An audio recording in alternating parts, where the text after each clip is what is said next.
Hello, I'm Michael Marshall. Today we'll be discussing image repair theory. Dr. William Benoit studied how organizations' reputations, image, and face can be damaged by different crises. Benoit created a framework that aids in responding to an incident that could be defined as a crisis. A crisis must meet two different criteria. First, a negative act or event must occur. Secondly, your organization must be responsible for that act or event. There are 5 major categories of how organizations can respond to a crisis. The first is denial. The second is evasion of responsibility. The third, reduction of offensiveness. The next, corrective action, and lastly, mortification. Benoit's framework is not only useful in responding to crisis, but also analyzing how others respond to crisis. Today we'll be discussing the Wells Fargo fraud case. We'll discuss what Wells Fargo actually did, how it fits in with Dr. Benoit's image repair theory responses, and also what they could have done better and highlight things that they did correct. After the financial crisis of 2008, there were several laws enacted to prevent fraud within financial institutions. They thought it would be decades before any kind of major crisis would happen again. However, within 10 years, Wells Fargo had a major crisis. They found, going back as early as 2002, that Wells Fargo consumer account salesmen had created as many as 3.4 million unauthorized accounts. They would often add extra accounts that people didn't initially sign up for, or sign them up for credit cards, and they would forge the paperwork and documents needed to create these accounts. Consumers could be charged fees for not having minimum account balances, and it also affected many credit scores. From the time between September 2016 and September of 2017, the company faced many other scandals after initially discovering the account fraud.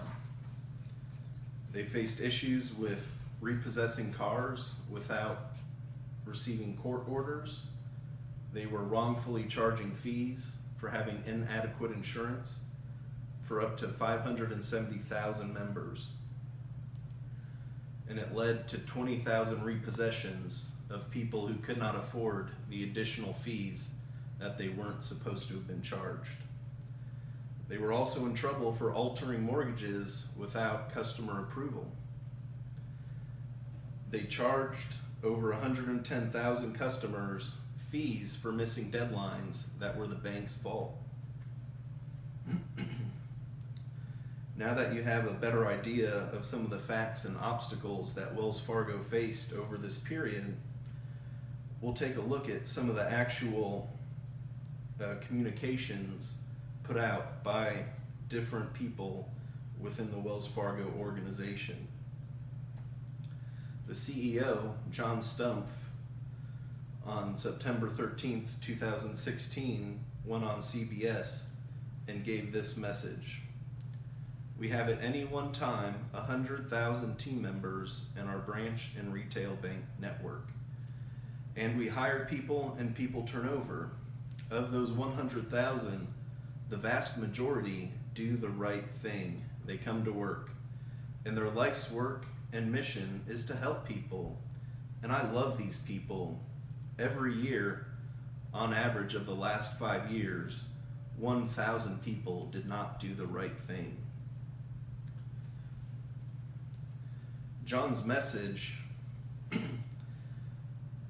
admitted that they'd fired 5,300 employees On the same day, Wells Fargo Bank released a statement that said it would be ending the Employee Sales Goal Program starting in January of 2017. Benoit's categories for responding to crisis that were used by the CEO, John Stumpf, was that of denial. He had a simple denial that he didn't know anything about the event, which would happen later in his Congress testimony, is when he said that. And he also blame shifted to the group of employees that had been fired for taking part in these actions. He also showed corrective action, both in ending the problematic sales goal program and also firing the employees that had abused their power. He also tried to reduce offensiveness through minimization. He noted that it was only a small percent, 1% of the employees that had created this action. This message had several good responses.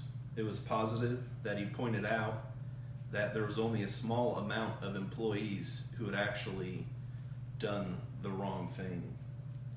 And he also provided 2 very good corrective actions. However, there were several negative things with his response to the crisis.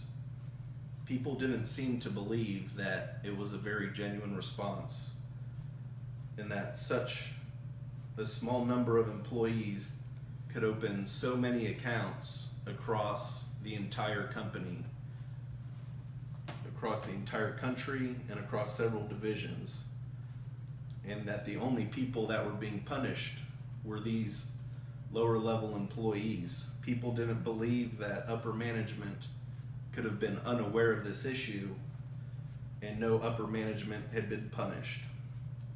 Later data would actually show that it wasn't 2 million accounts over 5 years as he claimed, but it was 3.4 million accounts over 12 years. During Stumpf's testimony to Congress, he was noted as being ill-prepared, not knowing all the issues, unremorseful, and unapologetic. Tim Sloan replaced him as CEO. Later, on April 10th, 2017, Tim Sloan put out the following message. The board's report is a necessary examination of what went wrong in our culture, operations, and governance. It's clear from the board's review that we had an incentive program and high-pressure sales culture in our community bank that over time drove behavior that in many cases was inappropriate and inconsistent with our values. Because of our decentralized operating model, our corporate leadership took too long to understand the seriousness and scope of the problem. As a result, the actions we took over the years to address it weren't adequate. This was in response to an internal investigation that discovered many of the other things that that Stumpf was unaware of when he made his initial comments.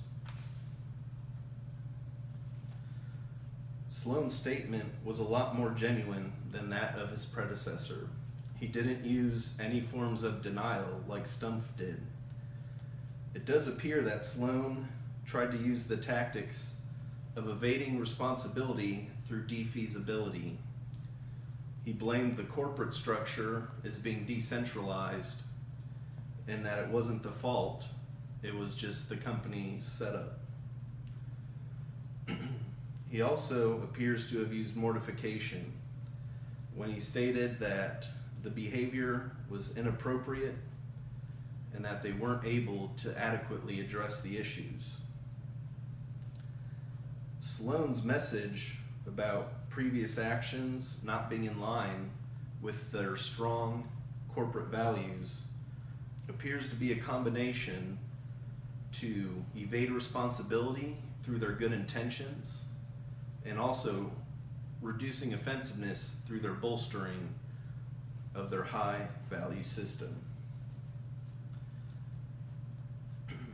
In general, Sloan's response was a lot more effective than that of the previous CEO. Had the original CEO taken ownership of the problem and investigated the issues, they probably could have avoided continued government pressure, bad press, and the former CEO may not have had to resign. Dr. Benoit's image repair theory helps to distinguish the different ways that these two CEOs responded to the same crisis. Once you know the different categories of response, it can help you see the difference in each message and get closer to the speaker's thoughts and intentions. When making crisis communication statements, all stakeholders must be considered. The first CEO, Stumpf, said that he loved his employees, but he didn't seem interested in doing what was right for other stakeholders, like their consumers and others. The new CEO, Sloan, seemed to be more truthful and knowledgeable about the issues and how it affected all groups of stakeholders. Thank you.